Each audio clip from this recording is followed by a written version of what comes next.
বিরতির পর ফিরে এলাম আজকে বাংলাদেশে, যেটি সাজ্জাদকে দিয়েই আবার শুরু করি যে মানে নতুনদের আসার সমস্যাগুলি কি এবং সেটা কিভাবে উত্তরণ করা সম্ভব। আসার সমস্যা তো ভাই অনেক।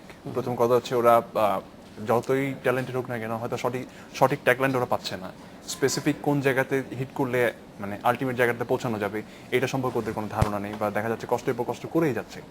প্রথম কথা হচ্ছে এটা, মানে আউট অফ সিলেবাস এবং আউট অফ গাইডেন্স, ওরা জানে না হাউ টু ডু, কিভাবে কি করতে হবে। এইটা হচ্ছে বেসিক সমস্যা। আর একটা সমস্যা হচ্ছে যারা আলটিমেটলি কিছুটা ওয়ে ক্রিয়েট করতে পেরেছো তাদের যেটা হচ্ছে শুরুতে হয়তো সামহাও একটা হাইপ তৈরি করছে, তারা ওদের একটা কাজ করছে। পরে দেখা যায় হচ্ছে মানে ওদেরকে যে স্কুলিং এর যে ব্যাপারটা, হ্যাঁ, যেহেতু ওরা ওই সুযোগটা পাচ্ছে না। আর একটা আমাদের বেসিক সমস্যা হচ্ছে আমরা তো এসে মাত্র অনেক কাজে ঢুকে যাচ্ছি। যারা একটা ছেলে খুব হাইপ ক্রিয়েট করলো, সে এসে অনেক কাজ করলো, অনেক কাজ করলে তো অ্যাকচুয়ালি হবে না, কারণ ওখান থেকে তার নেয়ার যে ব্যাপারটা, স্কোপটা তো খুব কম, কারণ খুব কম সময়ের মধ্যে অনেকটুকু অবজার্ভ করার ব্যাপার আছে, কিন্তু ওটা আসলে সম্ভব হয় না সময়ের কারণে।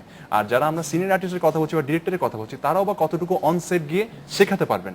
হ্যাঁ, তো তাকে যেটা করতে হয় যে নিজ থেকে সামহাও বিভিন্ন ধরনের সিনেমা কিংবা কাজ দেখে নিজে ক্রিয়েট তৈরি করতে হয়। কিন্তু সেই জায়গা থেকে যেটা হয় যে সে ততটা স্কিল হয়ে উঠতে হয়তো পারে না বছরে বা 2 বছরে পরে, যেটা হয় যে সবাই বলে ফাইন, ওকে বাদ দাও, হয়নি, ডেভেলপ হয়নি। তো এখানে কিছু অ্যাড করার আছে? ভাইয়া যা বললো আমি একমত ভাইয়ার সাথে। আমার কথা হচ্ছে আলটিমেটলি আচ্ছা, তাহলে আমরা একটু অন্য একটা জিনিস জেনে নিই, যেহেতু সময় আছে।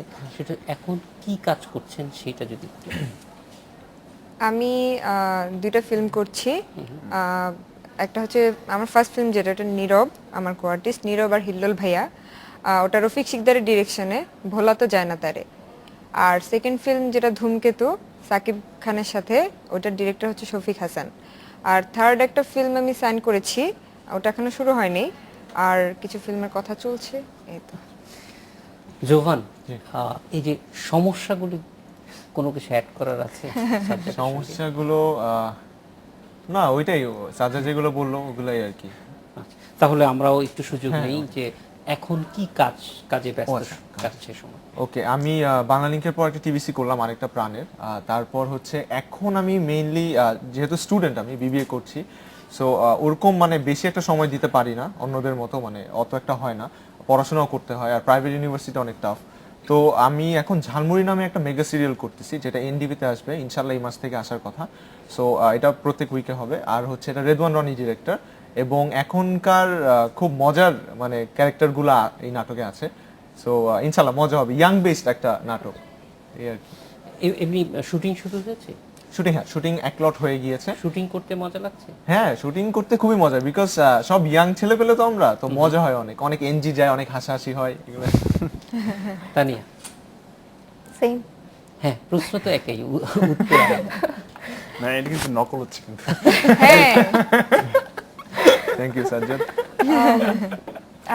সাজ্জাদের পর আসলে আর কিছু বলার থাকে না, ও এত কিছু বলে ফেলে সব কিছু নিয়ে, তো আসলে কিছু বলার নাই। এতটুকুই যে নতুনরা তো কাজ করছে, যারা আসছে কাজ করতে, তাদের কাজের ক্ষেত্রে ডিরেক্টরদের আসলে অনেক আমি মনে করি যে একটা নতুন ছেলে মেয়ে কেমন করবে ওটা অনেকটা ডিরেক্টরের উপর ডিপেন্ড করে। ডিরেক্টরটা যদি ভালো হয়, ডিরেক্টরটা যদি অনেক বেশি মানে বুঝে জিনিসটা আদায় করতে পারে, তাহলে আসলে সবার ক্ষেত্রে এই কাজটা অনেক ইজি হয়ে যায়। আর তানিয়া, একটু এইখানেই জানতে চাইবো যে এখন কি কাজ করছে? এখন আমি হচ্ছে আমার একটা ধারাবাহিক নাটক, এটা আমি করছিলাম অনেকদিন ধরেই, কাজ চলছিল, তো এটা 19 তারিখ থেকে যাচ্ছে দেশ টিভিতে। এটার ডিরেক্টর ছিল মোস্তফা কামাল রাজ। তো এই কাজটা যাচ্ছে, চলছে। এছাড়া হচ্ছে এর আগে 2টা মুভি করেছি, ওটার ডাবিং চলছে। আর এখন হচ্ছে যে লাভার নাম্বার 1, এটা কাজ করছি, এটা প্রায় শেষের দিকে, এখন গানের কাজ চলছে।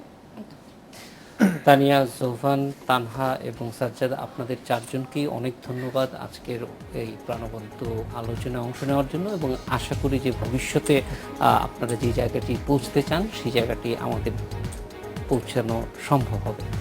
অনেক ধন্যবাদ। অনেক ধন্যবাদ। Thank you. দর্শক, এই ছিল আজকের বাংলাদেশে। দেখা হবে আবার রোববার। ভালো থাকুন, সুস্থ থাকুন।